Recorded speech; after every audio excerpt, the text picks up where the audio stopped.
You know what's interesting? People spend more time planning a 2-week vacation than they do designing their entire life. They'll research hotels, map out every day, budget every dollar for that trip. But their life? That just happens. They're so busy perfecting today that they forget to architect tomorrow. And that's why so many people are successful at days, but failures at decades. There's this quote that cuts right to the bone. Until you make the unconscious conscious, it will direct your life, and you will call it fate. Most people are walking around convinced they're making choices when really, they're just following a script written by everyone except themselves. Their parents wrote a few chapters. Society wrote a few more. Their fears? Those wrote the entire middle section. Here's what nobody tells you about being productive. It's the most sophisticated form of procrastination ever invented. You can spend your entire life getting really, really good at completing tasks that don't matter. You can become a master of efficiency in a game you never wanted to play. And the worst part? Everyone will congratulate you for it. I watched this happen to someone once. Brilliant person. Had their morning routine down to a science. Woke up at 5, meditated, journaled, worked out, inbox 0 by 9, calendar color-coded, every quarterly goal met. And one day, somewhere around year 15 of this perfectly optimized existence, they had a complete breakdown in a grocery store parking lot. They'd been so busy winning every day that they forgot to design a life worth winning. That's the trap. The daily grind isn't just exhausting, it's hypnotic. It lulls you into thinking that if you just manage today well enough, tomorrow will somehow take care of itself. Except that's not how it works. That's like saying if you're excellent at hammering nails, you'll eventually build a cathedral. No, you'll just have a pile of really well-hammered nails and no idea what you were supposed to be building. The modern world has turned us all into incredibly sophisticated hamsters. We've got smartwatches tracking our steps, apps managing our habits, systems for our systems. We're optimizing and tracking and measuring everything except the one thing that actually matters. Are we building something we want to live in? And here's where it gets uncomfortable. There's a reason we do this. Because managing a day is manageable. You can control what time you wake up, what you eat, which emails you answer first. You can win at a day. But designing a life? That's terrifying. That requires you to look at the big questions. What do I actually want? Who am I becoming? Is this life I'm building even mine? So we avoid them, we stay busy. We tell ourselves we'll think about the big stuff later, after this project, after this promotion, after the kids are grown. Later. Always later. And busyness becomes our shield against the most important conversation we'll ever have, the one with ourselves about what we're actually doing with our one wild, brief, unrepeatable life.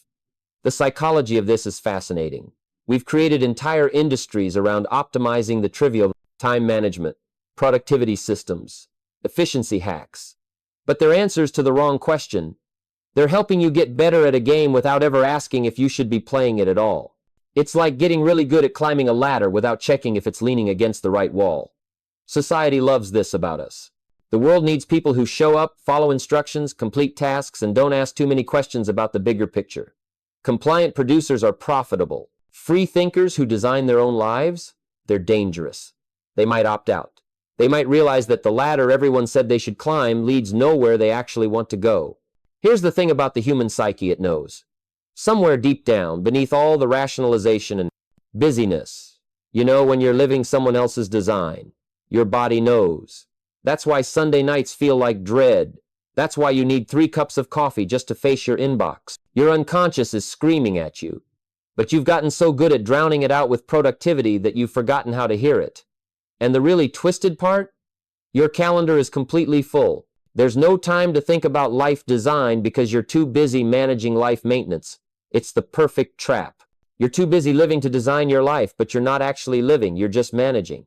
Look at your last week. How many hours did you spend on tasks someone else defined as important? How many decisions did you make based on what you actually want versus what you think you should want? If you're honest, the math is brutal. You've become excellent at execution but amateur at authorship. A master craftsman with no blueprint. And the most dangerous part isn't that you're failing, it's that you're succeeding. You're hitting your targets, meeting your quotas, checking your boxes. Everyone's proud of you. You're doing everything right according to a set of rules you never agreed to follow. This is what happens when you confuse managing time with designing destiny. Time management asks, how can I fit more into today? Life design asks, What deserves my todays in the first place? Time management is tactics. Life design is strategy. The real question isn't whether you're productive. The question is, productive toward what? What are you building? Because at the end of all these perfectly managed days, what will you have created? An impressive resume and a life that feels like it belongs to someone else? Here's what's really happening. You're living in the gap between motion and meaning, moving constantly but arriving nowhere that matters. Busy as hell but building nothing. And the cruelest part is that this gap is invisible. From the outside, you look unsuccessful. From the inside, you feel empty. So let's talk about what's really going on beneath the surface. Why do we do this to ourselves? There are forces at work here, invisible, powerful forces that keep you trapped in day management mode when you should be in life architecture mode. The first force is fear disguised as prudence. You tell yourself you're being smart, responsible, that you're waiting for the right time before you start designing your life. But that's not wisdom, that's terror dressed up in business casual. You're afraid that if you actually admit what you want, you might not get it. When's the last time you had a truly honest conversation with yourself about what you actually want? Not what you should want. Not what would make your parents proud, what lights you up.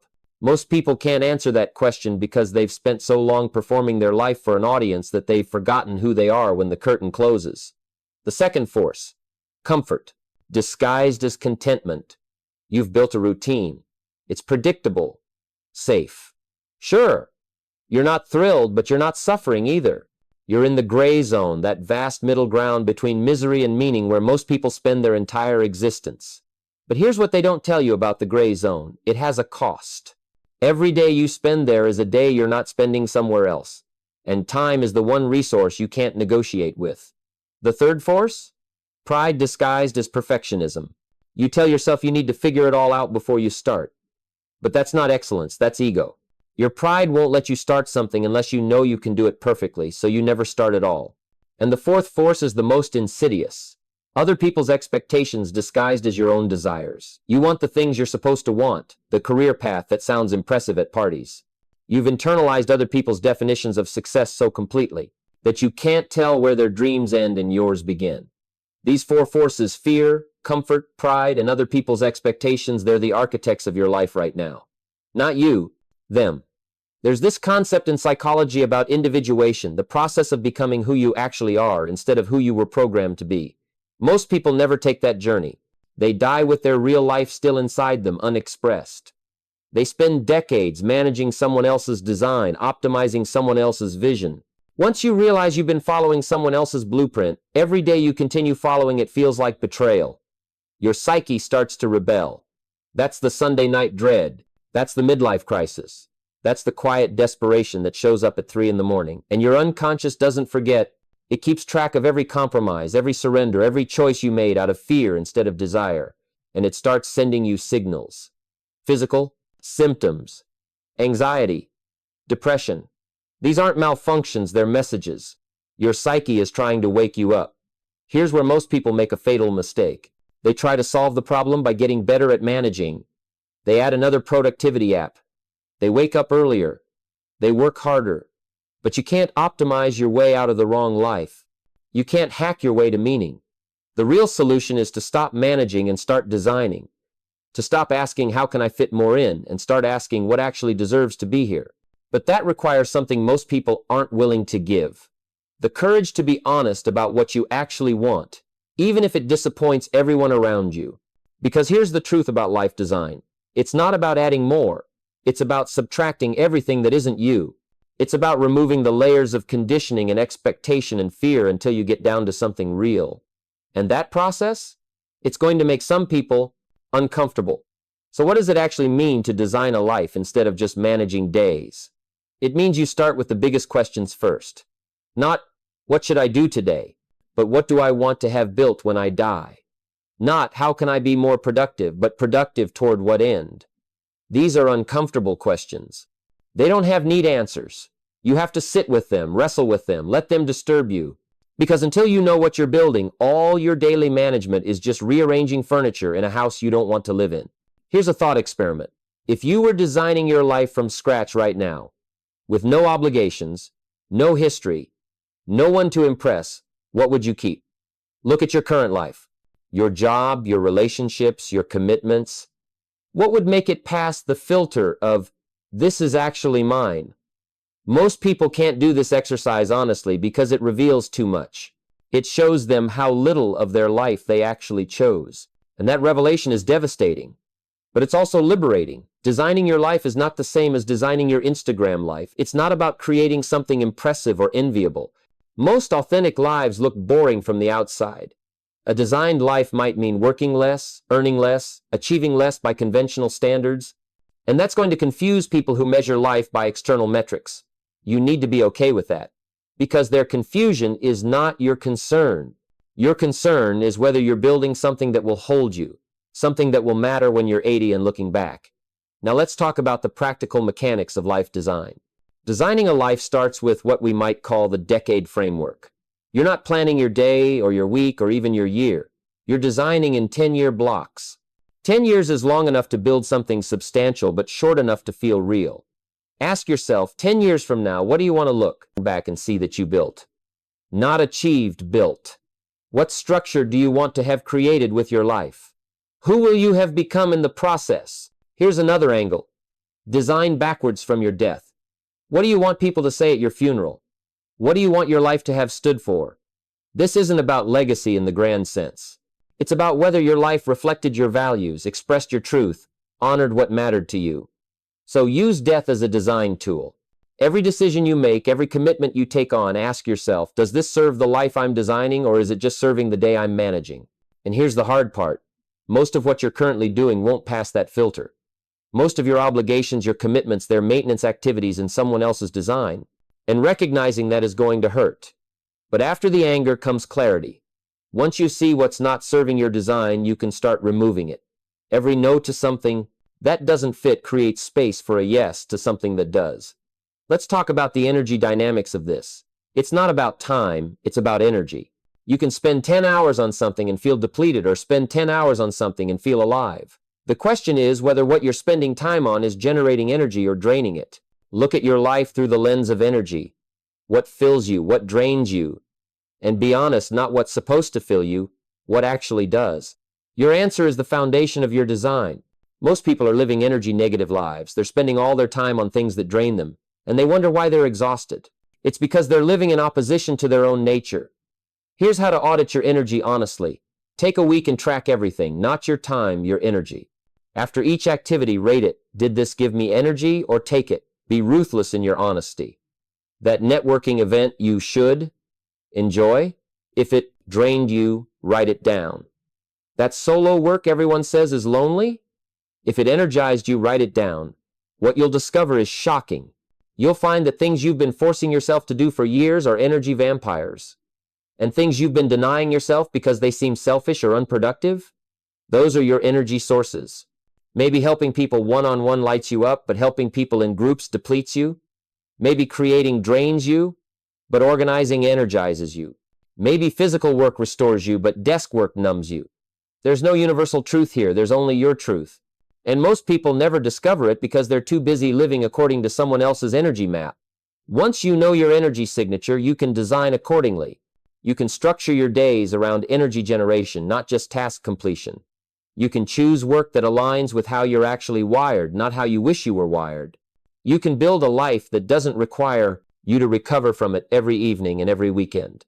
Designing a life means designing for your actual energy signature, not the one you wish you had. If you're an introvert, stop trying to build an extroverted life. Design for who you actually are, not who you think you should be. Here's where it gets really practical. The 10-year, 10-day rule.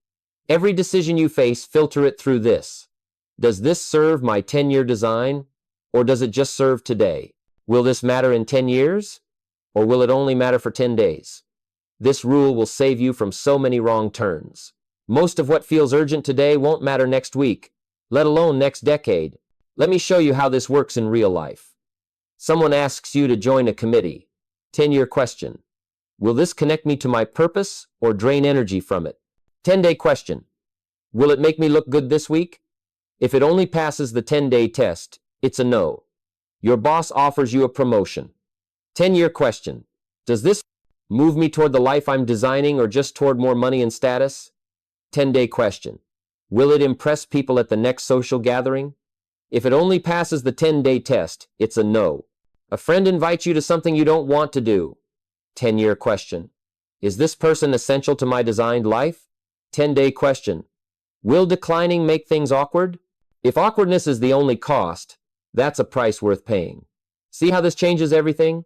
Most of life's opportunities are actually distractions. Most invitations are actually obligations. Most chances you can't miss are chances you absolutely should miss because they're not aligned with your architecture.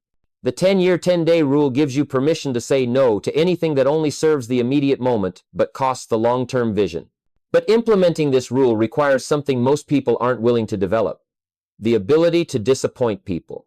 When you start filtering your life through what serves your design, you're going to say no to things people expect you to say yes to. Here's the truth about boundaries. They feel mean until you realize they're essential. Every time you say yes to something that doesn't serve your design, you're saying no to something that does.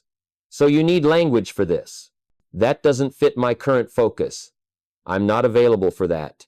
That's not aligned with my priorities right now. Notice what's missing? Explanation, justification, apology. You don't owe anyone a defense of your design. And people will push back. They'll accuse you of changing. And they're right, you are different. You're becoming yourself instead of maintaining their image of you. And that's threatening to people who benefited from the old design. But here's what you need to understand. Their discomfort is not your problem. You are not here to live the life they want you to live. You're here to design and build the life that's authentically yours. Now let's address the voice in your head saying, "Who am I to design my own life? What if I get it wrong?" That voice is the internalized committee. That voice is not wisdom. It's fear.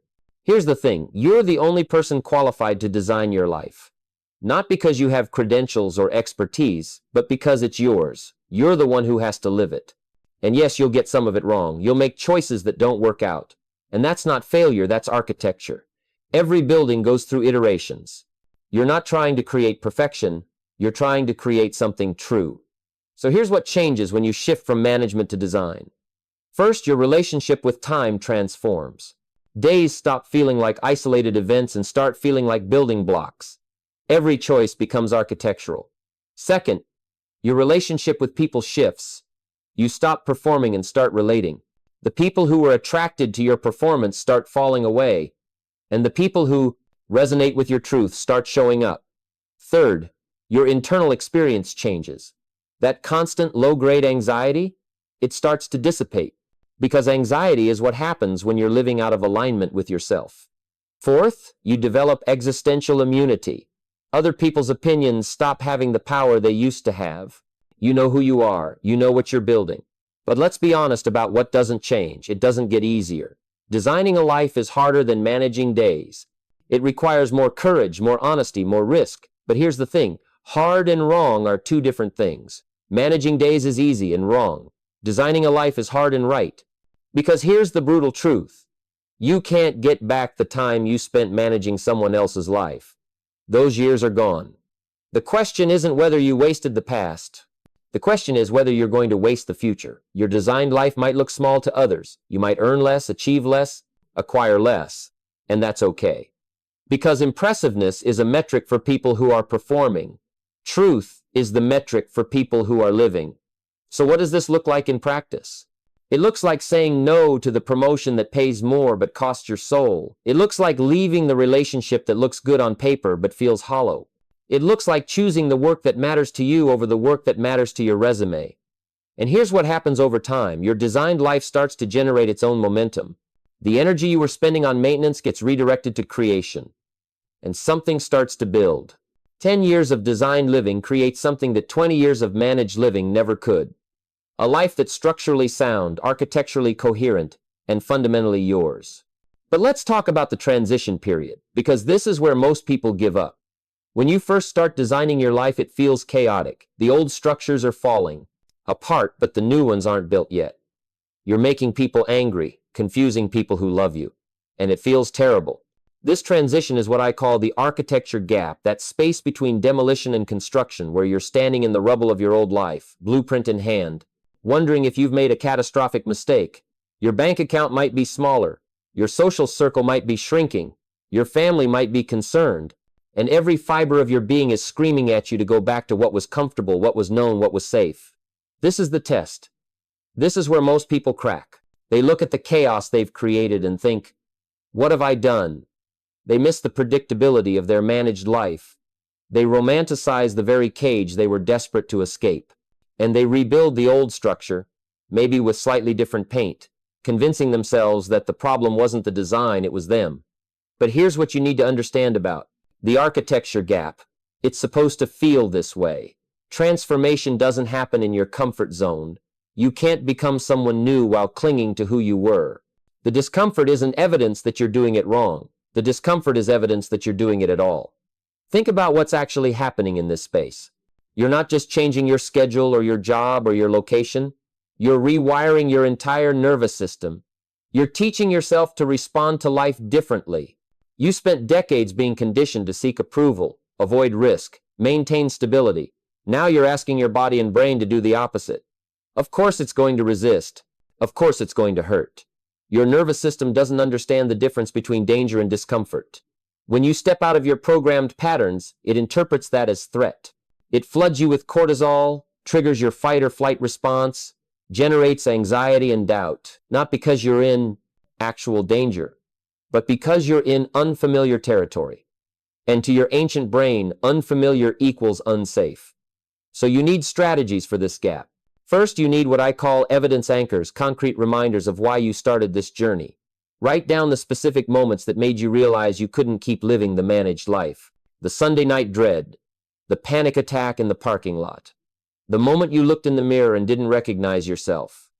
Keep these somewhere you can access them when doubt creeps in. Second, you need future vision exercises. When the present feels unbearable, you need to be able to see past it. Spend time every day visualizing your designed life, not in some abstract way, but in specific, sensory detail. What does your morning feel like? Who are you spending time with?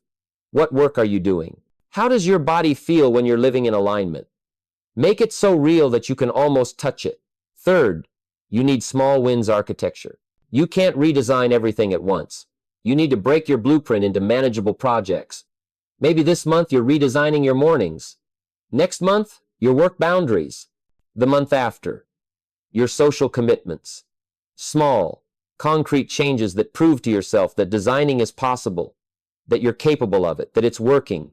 And fourth, and this is crucial, you need at least one person who gets it. One person who isn't threatened by your transformation. One person who can remind you why this matters when everyone else is telling you you're crazy.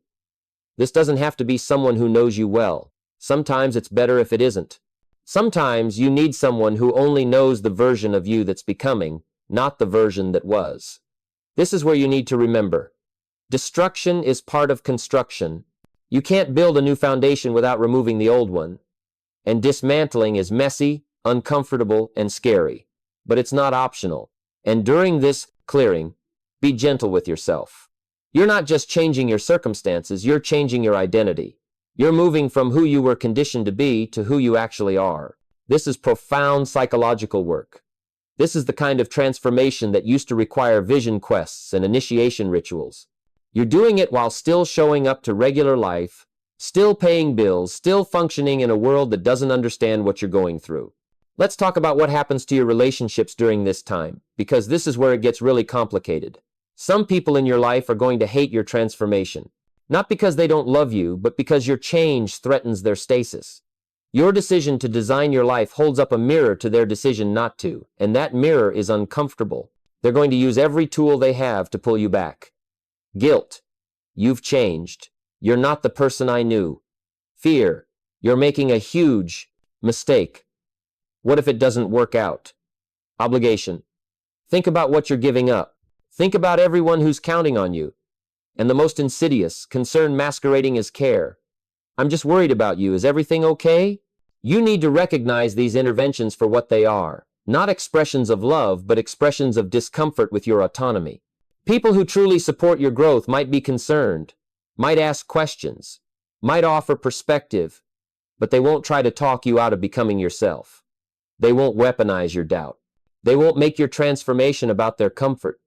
And here's the hardest truth. Some relationships won't survive your design. Relationships built on who you were pretending to be can't hold who you actually are. Friendships founded on shared complaints can't survive someone who's no longer complaining. Partnerships built on predictability can't handle someone who's becoming unpredictable. This is going to hurt. This is going to feel like loss. And it is loss, but it's necessary loss. Because here's what you'll discover. As some people fall away, new people will appear. People who resonate with your truth, not your performance. People who are on their own design journey and recognize a fellow architect. People who celebrate your becoming instead of mourning your departure from who you were.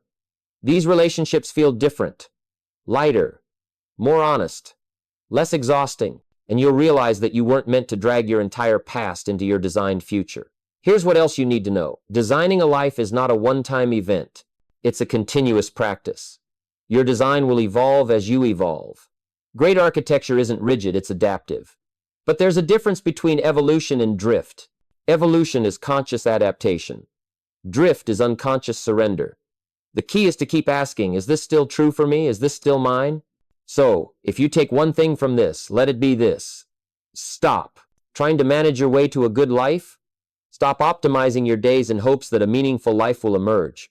Stop waiting for permission or clarity or the perfect moment to start designing. Start today. Not tomorrow, not Monday, not after you finish this project. Today. Ask yourself, if I were designing my life from scratch right now, what would I keep? And then start removing everything else. It won't be easy, it won't be quick, it won't make everyone happy, but it will be yours. And at the end, when you're 80 and looking back, you won't regret the risks you took to build something true. You'll only regret the years you spent managing something false. So here's my challenge to you. Stop reading about life design and start doing it. Stop managing your days like a maintenance worker and start designing your decades like an architect. Because the gap between knowing what you should do and actually doing it, that's where your real life is waiting. Design your life. Not your day, not your week, your life. The whole magnificent, messy, unrepeatable thing. Design it like it matters, because it does. It's the only one you get. So stop maintaining. Start creating. Stop managing. Start designing. The blueprint is blank. The materials are time. The architect is you. Build something that when you're gone, the people who truly knew you will say, that was theirs. Every beam, every wall, every room, authentically, courageously, undeniably theirs.